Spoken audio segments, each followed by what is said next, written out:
Assalamualaikum warahmatullahi wabarakatuh. Mari klik subscribe di channel ini dan aktifkan tanda loncengnya untuk mendapatkan update pemberitahuan di video berikutnya.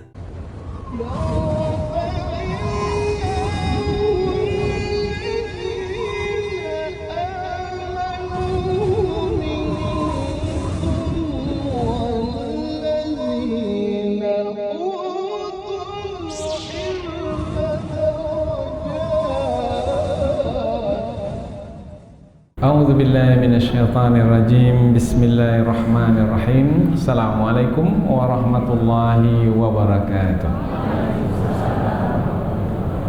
Alhamdulillahirabbil alamin wa bihi nasta'inu ala umurid dunya waddin nasta'inuhu wa nastaghfiruh wa na'udzu billahi min shururi anfusina wa min sayyiati a'malina.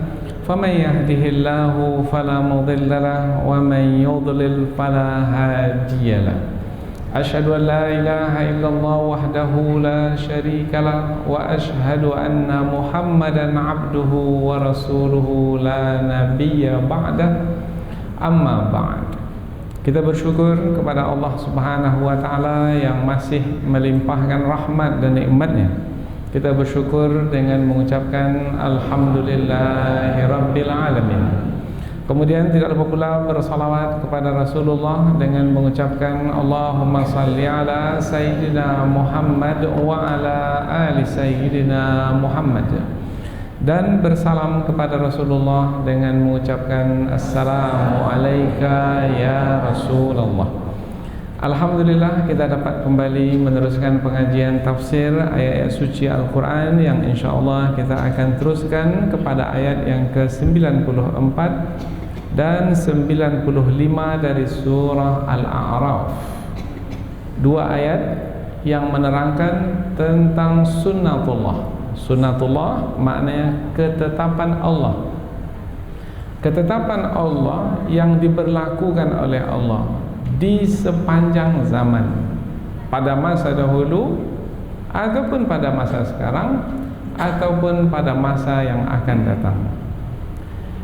Sunnatullah yang diterangkan di dalam dua ayat yang akan kita pelajari ini sebenarnya adalah sebagai menerangkan tentang apa yang sudah diterangkan sebelum ini melalui kisah-kisah yang disampaikan kepada kita. Sebelum ini ada 5 kisah yang diberitahukan oleh Allah melalui ayat-ayat sebelum ini, yaitu kisah Nabi Nuh alaihi salam, kisah Nabi Hud alaihi salam, kisah Nabi Saleh alaihi salam, kisah Nabi Lut alaihi salam, dan kisah Nabi Syuaib alaihi salam. Apa sunnatullah yang telah diberlakukan dalam kisah-kisah sebelum ini? Apabila kaum yang diutus kepada mereka nabi atau rasul tidak mau menerima kebenaran yang disampaikan oleh nabi-nabi tersebut, maka kesudahan mereka adalah kebinasaan. Mereka akan mendapatkan siksaan dari Allah. Nah, apabila Allah telah menetapkan siksaannya, tidak ada siapa yang bisa lari dari siksaan tersebut. Tidak ada sesiapa pun yang bisa selamat dari siksaan tersebut. Sunnatullah yang diberlakukan, setiap yang menolak kebenaran, setiap yang memilih kekufuran atau kesesatan, kemudian diperingatkan dan tidak mau menerima peringatan, dinasehati tidak mau menerima nasihat, tetap juga menutup hati mereka dari menerima kebenaran, maka akan berkesudahan dengan kebinasaan. Maka sunnatullah yang dirumuskan dalam dua ayat ini adalah menerangkan tentang siksa Allah itu apabila Allah menghendaki untuk ditetapkan ke atas kaum, maka boleh jadi kaum itu tidak menyadarinya, siksa itu bisa datang secara tiba-tiba atau secara sekonyong-konyong sehingga tidak bisa mereka menyelamatkan diri. Umpamanya kisah kaum Nabi Syuaib, datang halilintar dengan cepat membinasakan mereka, mereka mati bergelimpangan. Ini namanya siksaan yang datang secara tiba-tiba, dan mereka tidak mampu untuk mengelak dari siksaan tersebut. Maka bermakna mereka adalah orang-orang yang lemah sebenarnya, karena mereka adalah makhluk yang dikuasai oleh yang mencipta alam semesta ini, yaitu Allah Subhanahu wa taala. Pelajaran bagi kita pada hari ini adalah kita pun juga adalah makhluk yang lemah. Kita ini adalah yang dikuasai oleh Allah yang mengatur alam semesta. Maka jangan coba-coba menyombongkan diri sehingga menolak kebenaran pula, karena nanti akan berakibat yang sama seperti yang ditanggung oleh kaum-kaum yang terdahulu, yaitu akan ditimpa oleh siksaan, dan tidak akan ada siapa yang akan terselamat apabila Allah telah menetapkan siksaannya. Jadi sunnatullah maknanya adalah ketetapan Allah yang tidak pernah berubah sepanjang zaman. Yang menolak kebenaran dahulu disiksa dan dibinasakan oleh Allah, yang menolak kebenaran sekarang sampai masa yang akan datang tetap diberlakukan, akan disiksa oleh Allah dan akan dibinasakan cepat atau lambat. Ini adalah ketetapan Allah yang tidak pernah berubah. Ketetapan Allah yang tidak pernah berubah disebut dengan sunnatullah. Kita lihat dua ayat ini dengan lebih dekat lagi, namun kita akan membacanya terlebih dahulu. Mudah-mudahan ada pahala dari setiap huruf yang kita baca. Allah Subhanahu wa taala berfirman, a'udzubillahi minasyaitonir rajim. Bismillahirrahmanirrahim. Wa ma arsalna fi qaryatin min nabiyyin illa akhadna ahlaha bil ba'sa'i wad dharra la'allahum yadharra'un thumma baddalna makana as-sayyi'atil hasanah hatta 'afau wa qalu qad massa aba'ana ad-dharra'u was-sarra'u fa akhadnahum baghtatan wa hum la yash'urun. Allah berfirman, wa ma arsalna fi qaryatin min nabiy.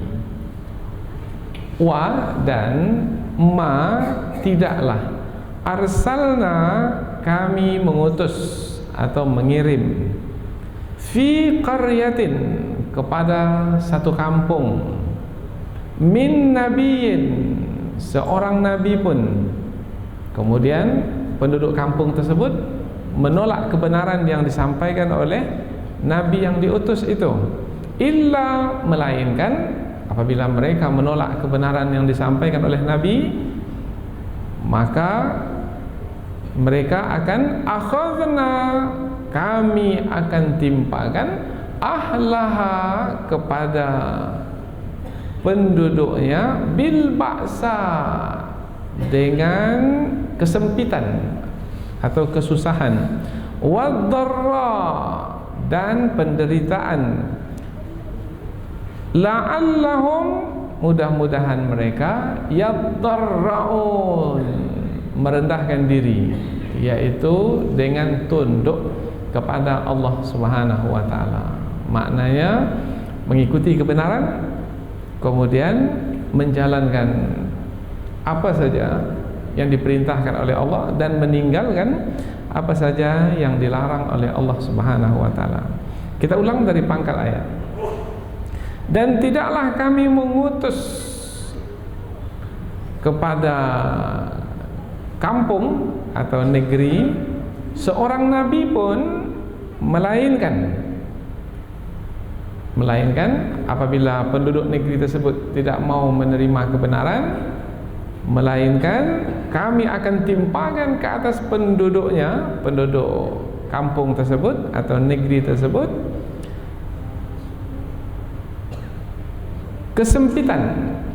kesempitan hidup dan kesusahan. Mudah-mudahan mereka tunduk dan patuh kepada Allah dengan merendahkan diri. Nah, ini apabila kita sudah susun sedemikian rupa dalam terjemahan. Bisa juga menyusunnya ini umpamanya dengan mengangkat perkataan seorang nabi pun dipangkal. Karena ada perkataan dan tidaklah kami mengutus.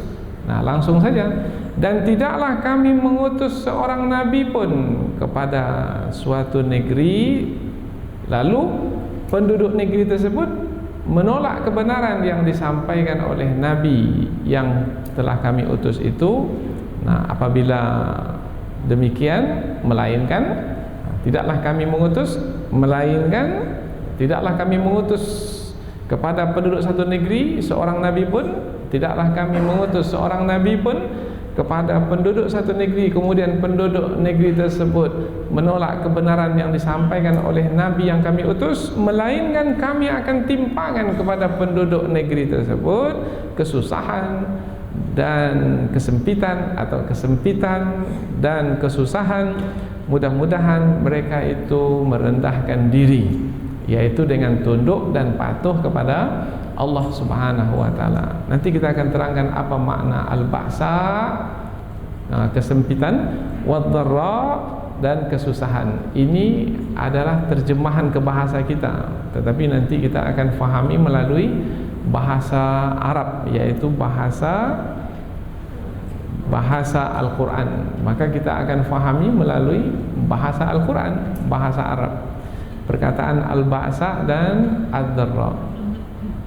Ayat berikutnya, "Tsumma baddalna makana sayyi'atil hasanata hatta afau." Tsumma, kemudian, baddalna, kami menggantikan. Kami di sini adalah Allah Subhanahu wa taala.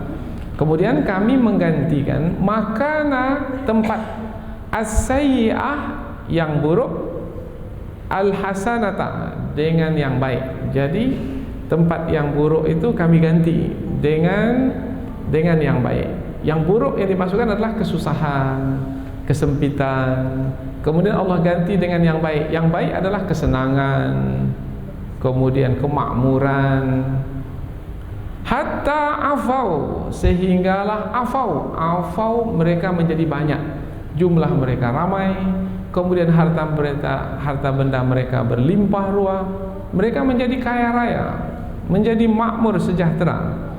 Wa qalu, dan mereka berkata, qad massa aba'ana, qad massa, sesungguhnya telah merasakan, aba'ana, bapak-bapak kami atau nenek moyang kami pada masa dahulu, ad-dharra, yaitu kesusahan, wasarra, dan kesenangan. Nenek moyang kami dahulu merasakan kesusahan, merasakan kesenangan. Maka kalau pada hari ini kami merasakan kesenangan setelah dirasakan kepada kami kesusahan, itu adalah mainan waktu saja. Ini tak ada kaitan dengan Allah yang menetapkan kesusahan kemudian mengganti dengan kesenangan. Ini tak ada kaitan dengan Allah. Ini kaitannya adalah dengan waktu yang berlalu begitu saja. Ini adalah mainan waktu. Apabila waktu itu berjalan, kemudian manusia menjalani waktu tersebut, maka kadang-kadang manusia itu seperti roda pedati, kadang-kadang di bawah, kadang-kadang di atas. Ini memang sudah mainan waktu. Ini tak ada kaitan dengan Allah. Oh, berarti mereka tidak mengambil pelajaran dari kisah masa lalu. Ini penjelasannya agak panjang sedikit ya, supaya ketika kita menerjemah ini bisa paham. Apa perkataan mereka? Dan mereka berkata, wa qalu qad massa aba'ana, sesungguhnya telah merasakan bapak-bapak kami dahulu, nenek-nenek moyang kami dahulu, ad-dharra, kesusahan, was-sarra, dan kesenangan. Jadi ini tak ada kaitan dengan Allah Ta'ala. Ini memang sudah permainan waktu begini. Nah, karena mereka telah menutupi keberadaan Allah yang mengatur alam semesta ini, mereka betul-betul tenggelam dalam kekufuran dan tidak mau mengambil pelajaran. Fa'akhadnahum, maka kami timpakan ke atas mereka baghtatan, siksaan yang datang secara tiba-tiba, sekonyong-konyong. Wahum la yash'urun, dan ketika itu mereka dalam keadaan tidak menyadarinya. Jadi tak bersiap sedia, tiba-tiba saja tsunami, habis satu negeri, hancur, binasa, tak tersisa. Tahu mereka tsunami datang? Tak tahu. Mereka sedang bersenang-senang, datang tsunami. Ini contoh siksaan yang datang secara tiba-tiba, hanya dalam hitungan detik saja habis satu negeri. Begitu juga mereka, dalam hitungan detik halilintar menyambar, mati bergelimpangan. Nah, ini kisah kaum Nabi Syuaib sebelum ini. Kita ulang dari pangkal ayat.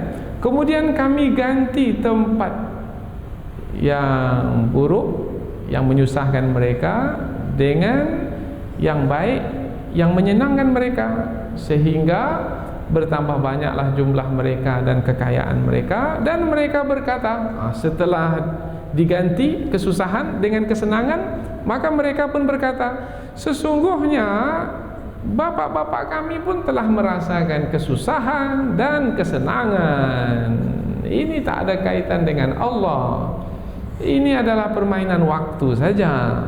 Maka kami timpakan ke atas mereka siksaan yang datang secara tiba-tiba, sedangkan mereka tidak menyadarinya. Jadi dalam terjemahan ini kita tambah beberapa perkataan sebagai penjelasan supaya mudah bagi kita untuk memahami ayat yang akan kita pelajari ini, yaitu ayat yang menerangkan tentang sunnatullah, ketetapan Allah. Ini tidak ada kaitannya dengan kisah kaum tertentu, tidak ada. Ini adalah sunnatullah, kaedah tetap Allah. Ini bisa diberlakukan kepada mana-mana negeri.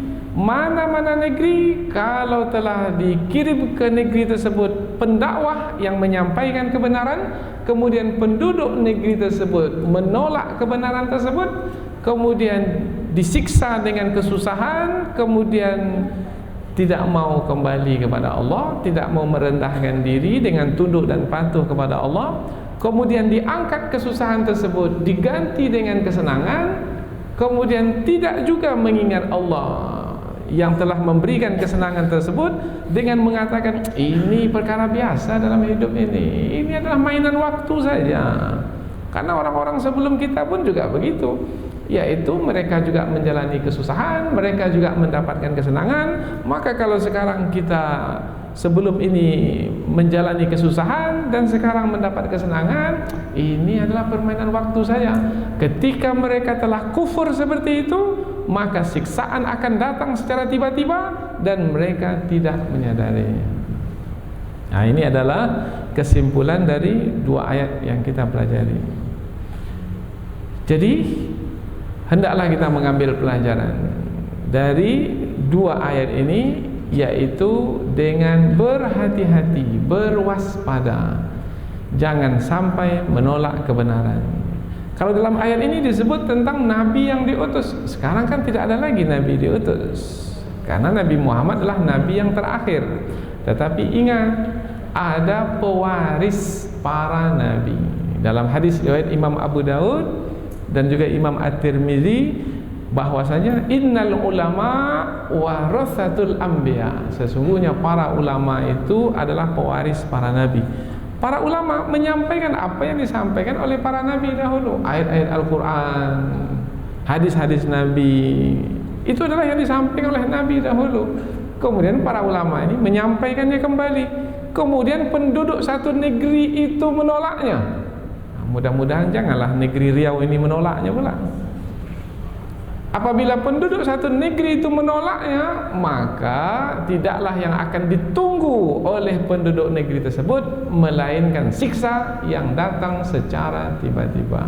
Ini pelajaran yang sangat berharga, yaitu berhati-hatilah dan berwaspadalah dari diberlakukannya sunnatullah yang bisa membawa kepada kebinasaan, yaitu sunnatullah tersebut adalah berupa kebinasaan bagi orang-orang yang menolak kebenaran. Selanjutnya kita akan pindah ke tafsir ayat, yaitu penjelasan yang lebih panjang dari ayat. Kita mulai dari permulaan ayat yang ke-94. Wa ma arsalna fi qaryatin min nabiyyin illa, dan tidaklah kami mengutus seorang nabi pun kepada suatu negeri melainkan. Nah, kalau bentuk penyampaian seperti ini, tidaklah bermakna kan menafikan, menidakkan. Tidaklah melainkan, kecuali. Bentuk penyampaian seperti ini, nafi isbat, menidakkan kemudian menetapkan, ini bermakna penyampaiannya adalah tegas, kuat. Sama seperti la ilaha illallah, tidak ada Tuhan, tidak ada. Ini bermakna menafikan. Tidak ada Tuhan melainkan Allah. Nah, bermakna penyampaian ini penyampaian yang tegas.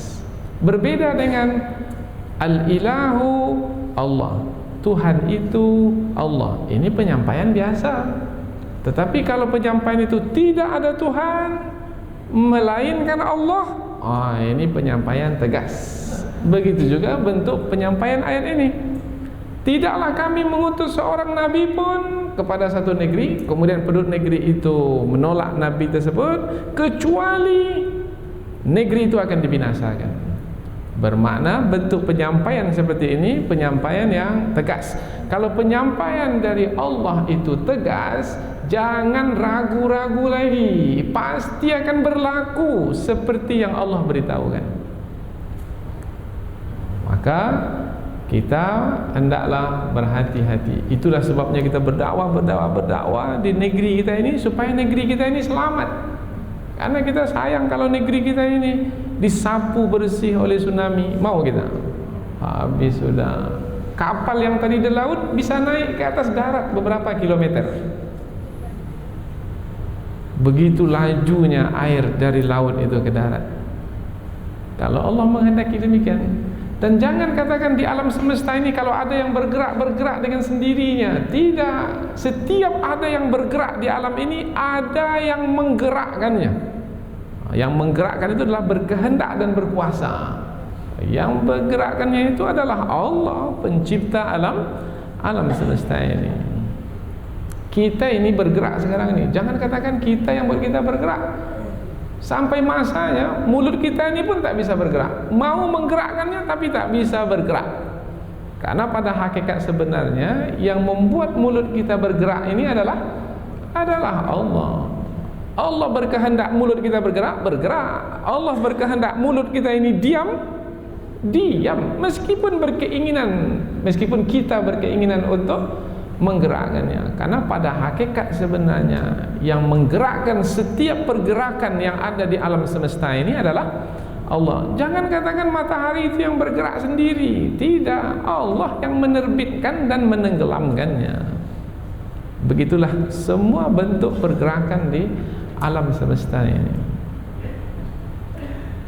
Dan tidaklah kami mengutus, dan tidaklah kami di sini adalah Allah Subhanahu wa taala. Jadi pengutusan nabi itu adalah dari Allah. Jadi Allah yang memilih siapa di antara manusia yang ditetapkan menjadi nabi. Jadi nabi itu bukanlah pengakuan manusia. Karena pada hari ini manusia mengaku, ada manusia yang mengaku dirinya sebagai nabi, padahal Allah tak ada mengutusnya sebagai nabi. Itu namanya nabi palsu namanya. Dan kalau ada yang mengaku nabi setelah Nabi Muhammad, itu adalah nabi palsu. Karena Nabi Muhammad adalah nabi yang terakhir, penutup para nabi. Sekarang ada ajaran sesat yang sedang berkembang di tempat kita ini, yaitu dari ajaran sesat lama yang sudah diharamkan, yang sudah dilarang. Yaitu yang lama dahulu pemimpinnya mengatakan dirinya nabi, kemudian sudah dimasukkan ke dalam penjara. Rupanya berganti nama dia, berganti nama, kemudian diharamkan lagi, sekarang berganti nama lagi. Nah, yang sekarang ini menyebar di tengah masyarakat. Maka nanti insya Allah kita akan beritahukan tentang nama-nama ajaran sesat yang beredar di tengah masyarakat, supaya masyarakat ini mewaspadai. Jadi yang mengutus Nabi adalah Allah Subhanahu wa taala. Nabi, wa ma arsalna fi qaryatin min nabiyyin, dan tidaklah kami mengutus dari setiap nabi atau seorang nabi pun ke suatu negeri kecuali, dan tidaklah kami mengutus seorang nabi pun. Nabi, kalau disebut perkataan nabi di sini, maksudnya adalah juga rasul sebenarnya, karena diutus. Apabila nabi itu diutus, maka nabi itu adalah juga seorang rasul. Sama dengan Nabi Muhammad. Nah, Nabi Muhammad nabi, tetapi Nabi Muhammad juga rasul, karena Nabi Muhammad diutus. Maka kita sebut Nabi Muhammad Rasulullah. Nabi Muhammad itu Rasul Allah. Tapi mengapa di sini disebut perkataan nabi min nabiyyin? Untuk menerangkan, kalau disebut nabi bermakna adalah yang menerima wahyu. Kalau disebut rasul bermakna yang diutus oleh Allah kepada kaum atau kepada manusia. Jadi kalau disebut di sini seorang nabi pun, kata nabi disebut bermakna yang diutus itu adalah yang menerima wahyu dan menyampaikan wahyu tersebut kepada yang diutus. Jadi kalau yang disampaikan itu adalah wahyu, maka apakah boleh manusia untuk menolak wahyu? Wahyu yang datang dari pencipta manusia itu sendiri? Tidak. Kalau manusia itu menolaknya juga bagaimana? Itu namanya manusia sombong namanya. Maka dalam ayat sebelum ini diterangkan, kesombongan itulah yang membuat manusia menolak kebenaran. Wa qalal mala'ul ladzina istakbaru min qaumih, dan berkatalah pemimpin-pemimpin yang sombong dari kaumnya, karena kesombongan itu tak mau menerima wahyu yang disampaikan oleh nabi yang diutus. Dan tidaklah kami mengutus seorang nabi pun kepada suatu negeri. Seorang nabi pun. Nah, kata seorang nabi pun ini maknanya setiap nabi. Setiap nabi itu diutus kepada satu negeri, kemudian tidak ada seorang nabi pun, bermakna ini diberlakukan kepada setiap nabi yang diutus. Kalau penduduk negeri yang diutus itu, penduduk negeri yang diutus kepada mereka seorang nabi menolak kebenaran yang disampaikan oleh nabi, maka negeri tersebut akan dibinasakan oleh Allah. Tidak ada satu pun, kecuali bermakna berlaku bagi semua tanpa terkecuali. Sebutlah nabi mana yang disebutkan oleh Allah dalam Al-Quran, yang Allah utus nabi tersebut kepada satu negeri, kemudian penduduk negeri tersebut tidak dibinasakan. Tak ada, dibinasakan. Karena itu sudah menjadi ketetapan Allah. Tidak ada satu nabi pun yang diutus kepada satu negeri, kemudian penduduk negeri tersebut menolak kebenaran yang disampaikan oleh nabi itu, melainkan penduduk negeri tersebut dibinasakan oleh Allah. Kalau begitu berlakunya ketetapan Allah, maka tidak akan ada siapa yang terkecuali dari kebinasaan. Bermakna jangan katakan bahwasanya ini mungkin kita itu termasuk yang dikecualikan. Oh tidak, karena tidak ada satu nabi pun yang diutus, melainkan apabila penduduk negeri yang diutus kepadanya nabi tersebut menolak kebenaran, maka penduduk negeri tersebut dibinasakan oleh Allah. Ini kita ulang berkali-kali ini supaya faham, karena ayat ini panjang sekali. Kemudian ketika ayat ini disampaikan panjang dan berupa penjelasan yang bertingkat, maka ini membuat kita agak lambat sedikit untuk memahaminya. Karena apabila ayat itu pendek saja, cepat kita memahaminya.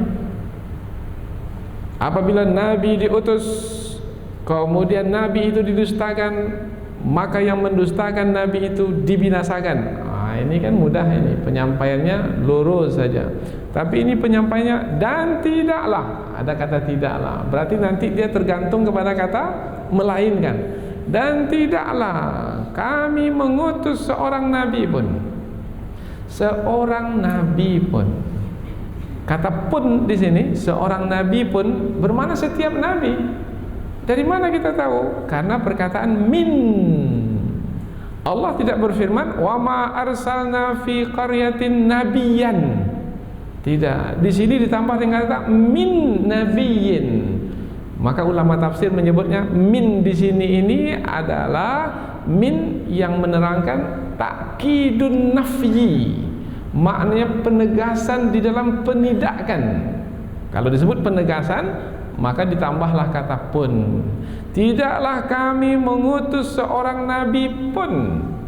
Dengan adanya kata pun ini, maka terasa ia adalah sebagai yang dikuatkan. Tidaklah kami mengutus seorang nabi pun kepada suatu negeri. Negeri dalam ayat ini adalah qaryah. Biasanya qaryah ini diterjemahkan dengan kampung. Kampung, tapi boleh diterjemahkan dengan kota, boleh diterjemahkan dengan negeri, boleh diterjemahkan dengan wilayah, boleh. Karena makna qaryah itu sebenarnya dimaksudlah tempat berkumpulnya manusia. Di mana manusia berkumpul di situ, kampung namanya.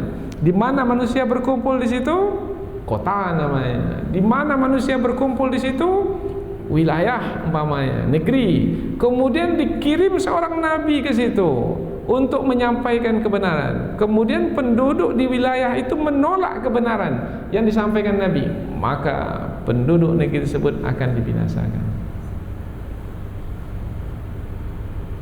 Maka bayangkanlah negeri kita ini, kalau ada yang menyampaikan kebenaran di negeri ini kemudian ditolak oleh penduduk negeri ini, tunggulah kebinasaan. Tunggu kebinasaan. Kalau disebut tunggu kebinasaan, mesti ada rasa takut dalam hati. Kalau biasa-biasa saja dalam hati itu, bermakna hati itu sudah tertutup, berarti tidak dapat mengambil pelajaran. Atau berarti hati itu sudah keras. Berarti hati itu sudah mati. Maka kalau itu sudah berlaku, maka lebih cepat siksaan itu akan tiba. Mudah sekali bagi Allah untuk menyiksa satu negeri. Mudah sekali. Tadi kita sebut tsunami. Boleh jadi dengan hujan batu, habis. Boleh jadi dengan kebakaran, habis. Boleh jadi dengan lumpur panas. Ada lumpur panas yang datang dari perut bumi, menenggelamkan satu negeri, satu wilayah. Ya, mudah sekali bagi Allah. Bahkan ada kejadian itu depan mata kita sekarang. Kalau mau lihat, pergi ke Jawa Timur sana. Sekarang dibuat empangan supaya lumpur panas itu tidak melebar ke kampung yang lainnya. Tapi berapa kampung itu sudah tenggelam. Sudah tenggelam, tak ada lagi. Bumbung rumah pun tak nampak lagi. Atap rumah pun tak ada lagi nampak. Tenggelam. Mudah sekali bagi Allah untuk membinasakan satu negeri. Susah bagi Allah untuk menenggelamkan Riau ini? Oh, tak susah bagi Allah. Jangankan Riau ini, satu bumi ini mudah bagi Allah untuk menenggelamkannya. Terjadi pada masa Nabi Nuh alaihissalam. Gunung yang tinggi pun tenggelam. Karena anak Nabi Nuh itu ingin berlari ke puncak gunung untuk menyelamatkan diri. Sa'awi ila jabalin ya'simuni minal ma. Wahai ayah, saya akan pergi lari ke puncak gunung yang akan menyelamatkan aku dari banjir ini. Karena banjir ini tak sampai ke puncak gunung. Tetapi apa kata Nabi Nuh? La asimal yauma min amrillah. Tak ada siapa yang bisa selamat pada hari ini, meskipun lari ke puncak gunung sekalipun. Karena yang berlaku ini bukan banjir biasa. Yang berlaku ini adalah siksa. Kalau siksaan dari Allah, tak akan ada siapa yang bisa selamat dari siksaan, meskipun naik ke puncak gunung sekalipun. Dan tidaklah kami mengutus seorang nabi pun kepada suatu negeri, kemudian penduduk negeri tersebut menolak kebenaran yang disampaikan oleh nabi yang kami utus, melainkan akhadna ahlaha, kami timpakan ke atas penduduk negeri tersebut bil ba'sa, dengan kesempitan, wad-dharra, dan kesusahan. Apa beda al-ba'sa dengan ad-dharra? Ulama tafsir menyebutkan al-ba'sa ini kaitannya dengan kesempitan yang kaitannya dengan kemiskinan umpamanya. Kaitannya ada lagi dengan umpamanya dengan air yang tidak cukup umpamanya, udara yang kotor umpamanya, kemudian tumbuh-tumbuhan yang tak menjadi, binatang ternak yang mati, dan seterusnya. Ini adalah kesempitan hidup. Tak ada yang bisa dimakan, yang bisa diminum, membuat kita menjadi susah bernafas. Ini adalah al-ba'sa, ini adalah kesempitan. Ad-dharra apa? Ad-dharra ini adalah yang mendatangkan kemudaratan kepada kita, umpamanya berupa penyakit, umpamanya penyakit yang tak ada obatnya. Penyakit apa sekarang yang tak ada obatnya? Penyakit AIDS. Penyakit AIDS bagi orang yang melakukan perbuatan yang keji, tercela, perzinahan umpamanya, maka dapatlah dia penyakit AIDS. Ini adalah ad-dharra yang mendatangkan kemudaratan kepada dirinya. Apalagi kemudaratan yang lain, hilang akal disebabkan karena dia meminum minuman keras, hilang akal. Dengan hilang akal, kemudian dia melakukan perkara yang mendatangkan kemudaratan, bawa kenderaan, kemudian melanggar kenderaan yang lainnya. Banyak yang mati terbunuh oleh si pengemudi mabuk ini. Ini adalah ad-dharra yang mendatangkan kemudaratan. Dia buka lahan, dia bakar, kemudian polusi udara, kemudian mendatangkan kemudaratan, banyak orang yang jatuh sakit. Ini adalah ad-dharra. Allah timpakan berbagai macam penderitaan, kesempitan hidup ataupun juga kesusahan hidup, la'allahum yadharraun, mudah-mudahan mereka mau tunduk dan patuh kepada Allah dengan kerendahan hati. Ini semua berlaku atas kehendak siapa? Apakah berlaku kesusahan itu dengan sendirinya? Tidak, pasti ada yang memberlakukannya. Dengan izin siapa? Dengan kehendak siapa kesusahan itu berlaku? Oh, dengan izin Allah. Oh, apabila dengan izin Allah, bermakna supaya hilang kembali kepada Allah, bertaubat kepada Allah, memperakui kekurangan, kesalahan, kemudian bertaubat kepada Allah, mohon supaya Allah menghapuskan dosa-dosa, kemudian kita tebus dengan melakukan kebaikan-kebaikan, maka kesempitan itu akan diangkat, kesusahan itu akan dihilangkan. Tapi rupanya tak juga kembali kepada Allah. Jadi ayat ini sebenarnya lanjutannya adalah menerangkan bahwasanya mereka tak juga kembali kepada Allah, padahal sudah bermacam kesempitan hidup ditetapkan ke atas mereka, sudah bermacam kesusahan hidup ditetapkan ke atas mereka, tapi tak juga kembali kepada Allah. Karena mereka tidak juga kembali kepada Allah, maka Allah siksa pula dengan bentuk yang lain. Tapi siksaan pada kali ini adalah siksaan yang menyenangkan hati mereka pula.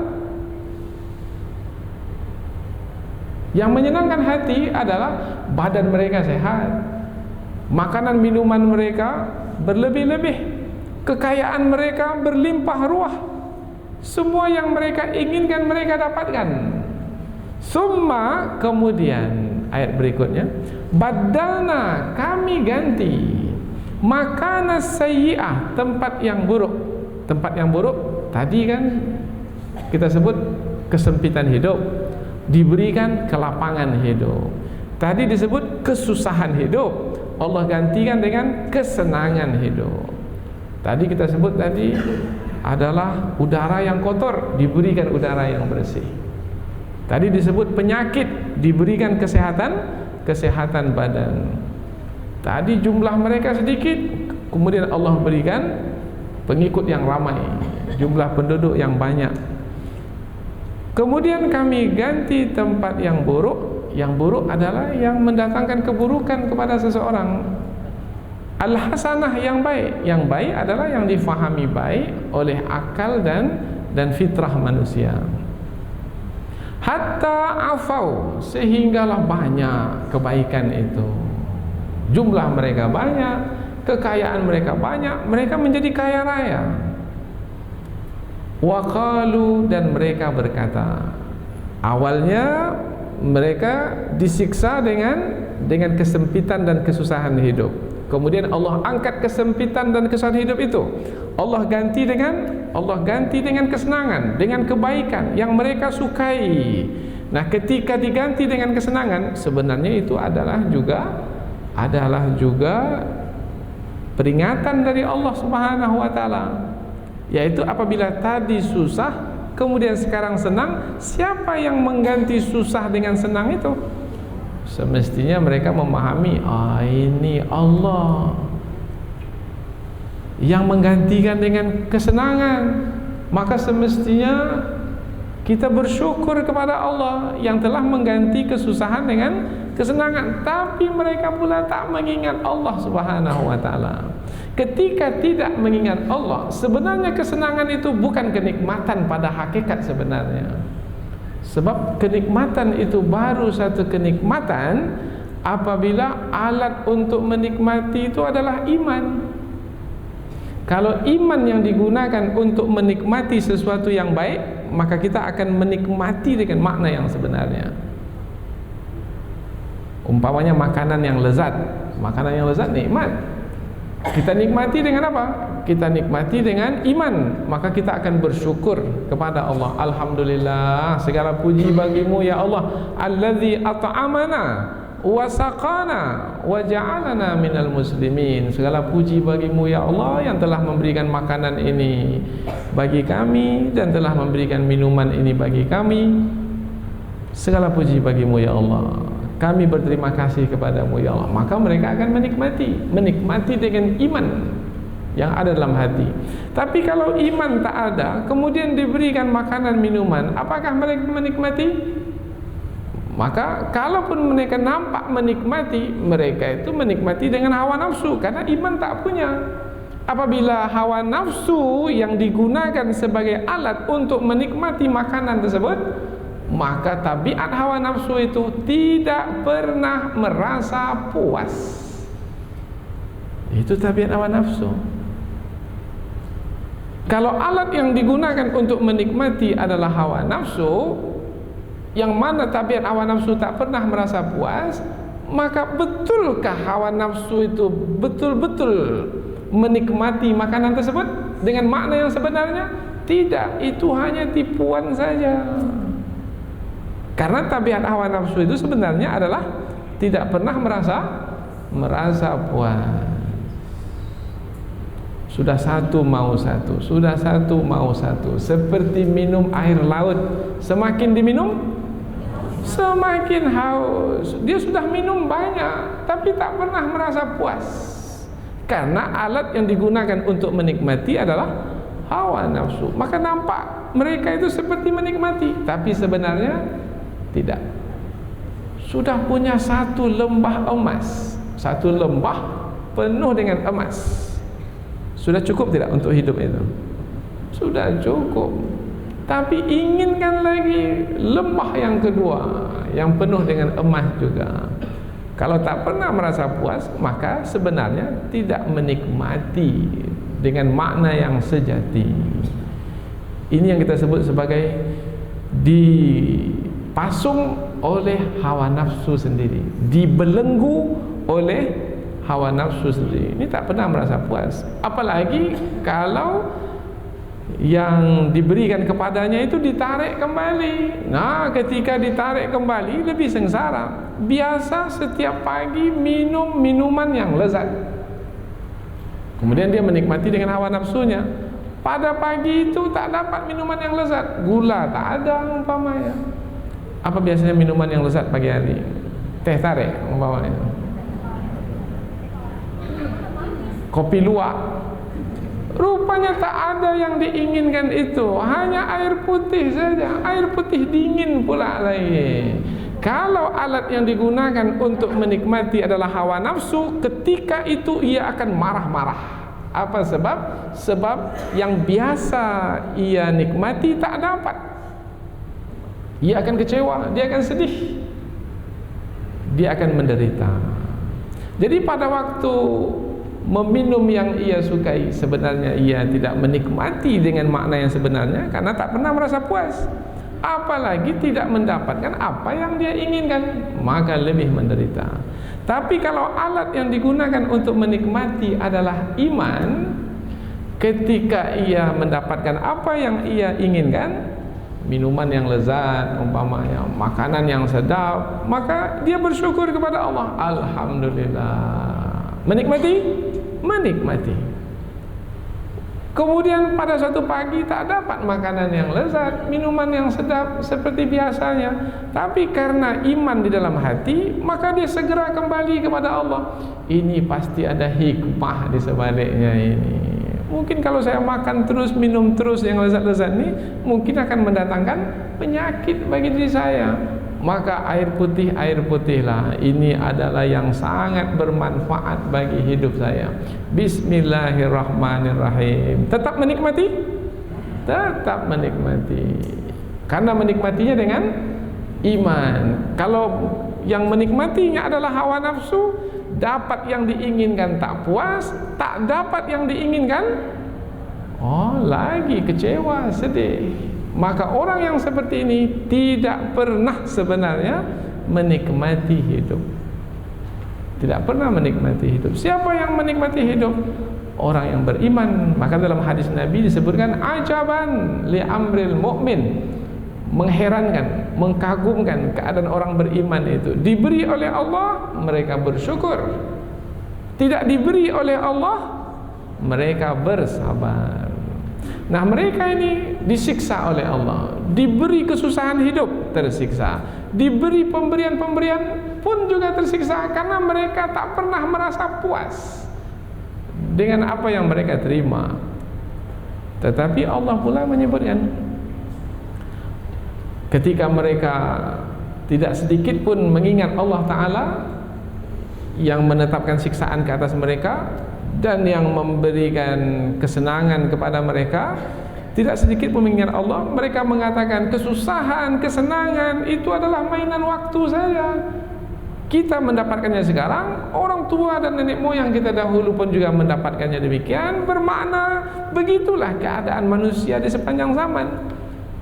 Kadang-kadang dapat senang, kadang-kadang dapat susah, kadang-kadang dapat susah, kadang-kadang dapat senang, ganti berganti. Ini tak ada kaitan dengan Allah.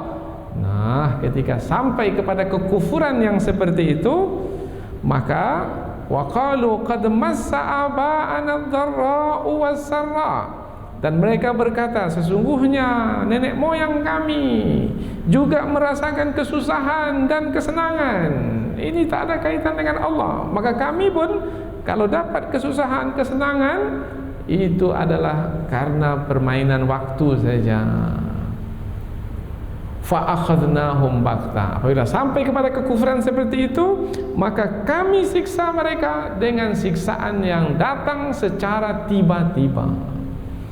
Kalau disebut siksaan itu datang secara tiba-tiba, berarti siksaan itu adalah memang sengaja untuk menyiksa mereka tanpa mereka dapat bersiap sedia untuk menerimanya. Jadi mereka tak ada persediaan untuk menerima siksaan tersebut. Tidak ada tanda-tandanya. Tiba-tiba saja siksaan itu datang. Wahum la yash'urun, sedangkan mereka itu tidak menyadari tentang siksaan yang datang itu. Karena mereka menyangka bahwasanya susah, senang itu adalah mainan waktu, padahal sebenarnya ia adalah yang ditetapkan oleh yang mengatur alam semesta ini. Ini ada kaitannya dengan yang menolak kebenaran. Ini ada kaitannya dengan orang yang berdosa. Ini ada kaitannya dengan orang yang memilih kekufuran dan kesesatan. Tapi mereka tidak menyadarinya. Karena ketidaksadaran mereka itulah, maka ditetapkanlah siksaan ke atas mereka, siksaan yang datang secara tiba-tiba. Jadi berhati-hati. Alam semesta ini tidak berjalan dengan sendirinya. Senang dan susah yang kita lalui itu adalah ketentuan dari yang mengatur alam semesta ini. Ia adalah kehendak dari pengatur alam semesta ini. Apabila Allah menetapkan kesusahan ke atas diri kita, tujuan sebenarnya adalah supaya kita segera kembali kepada Allah. Kemudian ketika Allah menggantikan kesusahan dengan kesenangan, sebenarnya Allah mengingatkan, aku telah gantikan kesusahan dengan kesenangan, maka bersyukurlah kepadaku. Apabila tidak juga mengingat Allah, kesusahan sudah ditetapkan, tak juga mengingat Allah, tak kembali. Kesenangan sudah diberikan pula sebagai istidraj, mau tidak kembali kepada Allah, tetapi tak juga mau kembali, maka tidaklah yang akan dinanti setelah itu kecuali siksaan yang akan datang secara tiba-tiba. Bagaimana kalau siksaan itu datang secara tiba-tiba? Terkejut, dan manusia tidak akan mungkin dapat lari daripadanya. Maka berarti manusia sebenarnya adalah makhluk yang lemah, tidak berdaya. Karena di sana ada yang berkehendak dan berkuasa, yang berkuasa dalam menetapkan siksaan, yang siksaan itu datang secara tiba-tiba dan manusia sedikit pun tak mampu untuk menolaknya. Satu lagi perkara yang terkandung di dalam ayat yang kita pelajari ini adalah jangan terpedaya dengan keadaan-keadaan yang kita lalui. Ada keadaan yang buruk yang tidak kita sukai, jangan terpedaya. Itu tujuannya adalah untuk menyadarkan kita supaya kita kembali kepada Allah. Kemudian kita lalui pula keadaan yang menyenangkan kita. Badan kita sehat, harta kita bertambah, negeri kita makmur, tenang, aman. Jangan terpedaya. Apa sebab? Sebab tujuannya adalah, wahai manusia, ingat kepada Allah tidak yang memberikan pemberian tersebut. Apabila tidak ingat kepada Allah, tidak bersyukur kepada Allah dengan mengatakan ini adalah biasa, ini orang dahulu pun juga seperti kita, mereka dapat susah, mereka dapat senang. Hati-hati dengan sikap kufur seperti itu. Sikap kufur seperti itu akan membawa kepada kebinasaan, karena siksaan Allah akan datang secara tiba-tiba yang akan membinasakan kehidupan kita ini. Kita tak mau itu berlaku, maka kita ambillah pelajaran dari apa yang disebutkan dalam ayat ini. Ayat ini tidak berupa kisah seperti sebelum ini. Kalau sebelum ini kan kisah Nabi Nuh dengan kaumnya, kisah Nabi Hud dengan kaumnya. Ini bukan kisah, ini menerangkan tentang ketetapan Allah yang diberlakukan di sepanjang zaman, berlaku pada masa dahulu, dan ia juga akan berlaku pada masa sekarang. Dan tidak ada siapa yang bisa lari dari sunnatullah, dari ketetapan Allah ini. Maka apabila dalam sunnatullah ini disebutkan siapa yang menolak kebenaran akan disiksa, maka jangan sampai menolak kebenaran, karena nanti akan disiksa. Kita sudah buatkan satu buku, Sunnatullah, mengenal Allah melalui sunnatullah. Nah, dalam buku tersebut kita susun 30 sunnatullah. Buat ini, dapat ini. Itu sudah menjadi ketetapan Allah. Tidak buat, maka akan dapat seperti ini. Mengikuti petunjuk, beruntung. Meninggalkan petunjuk, sengsara. Nah, ini kita terangkan. Mengasihi, dikasihi. Menganiaya, dianiaya. Ini semua sudah menjadi sunnatullah.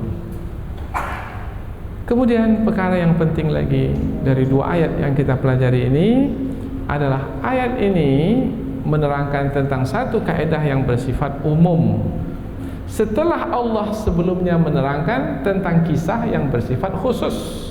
Nah, sebelum ini kan sifat kisah itu khusus, yaitu tentang Nabi Nuh, berarti kaitannya dengan Nabi Nuh dan kaumnya saja, tidak manusia yang lain. Kemudian tentang Nabi Hud dengan kaumnya saja, tidak manusia yang lain. Tentang Nabi Saleh, tentang kaumnya saja, tidak manusia yang lain. Tapi dalam ayat ini tak ada kaitan dengan kisah Nabi tertentu. Ini tidak ada kaitannya dengan kelompok manusia tertentu. Ini bersifat umum. Tadi khusus, pembahasan khusus. Sekarang diikuti dengan yang umum. Karena apabila kita lihat di pangkal ayat, wa ma arsalna, wa dan waw ini waw ataf. Waw ataf itu maknanya waw yang melanjutkan yang sebelumnya. Tapi ini tak ada kaitan dengan yang sebelumnya. Sebelum ini kisah Nabi Syuaib. Ini tak ada kaitan dengan Nabi Syuaib.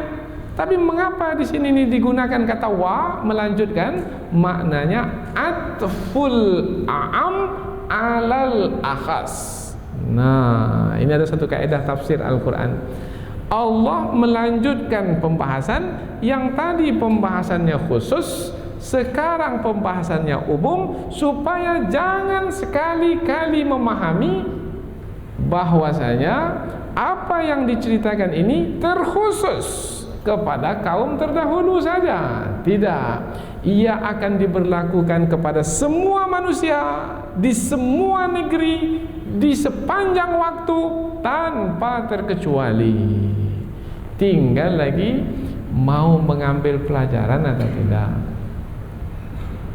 Ada kaum sudah berlalu, habis, sudah binasa, mayat-mayat mereka bergelimpangan di pagi hari.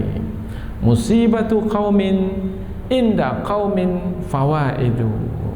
Ini adalah peribahasa Arab yang maknanya adalah yang menimpa kaum yang lain, bagi kaum yang ada, yang masih ada, ia adalah sebagai pelajaran. Maka kita ambil pelajaran dari kaum-kaum yang telah diceritakan secara khusus sebelum ini, supaya bermanfaat bagi kita, supaya kita tidak mendapatkan penderitaan, kesusahan, bahkan kebinasaan seperti yang didapatkan oleh kaum-kaum yang telah disebutkan sebelum ini. Mudah-mudahan kedua ayat yang kita pelajari ini ada manfaatnya, insyaallah. Subhanakallahumma wa bihamdika asyhadu an la ilaha illa anta wa astaghfiruka wa atubu ilaik. Wassalamualaikum warahmatullahi wabarakatuh.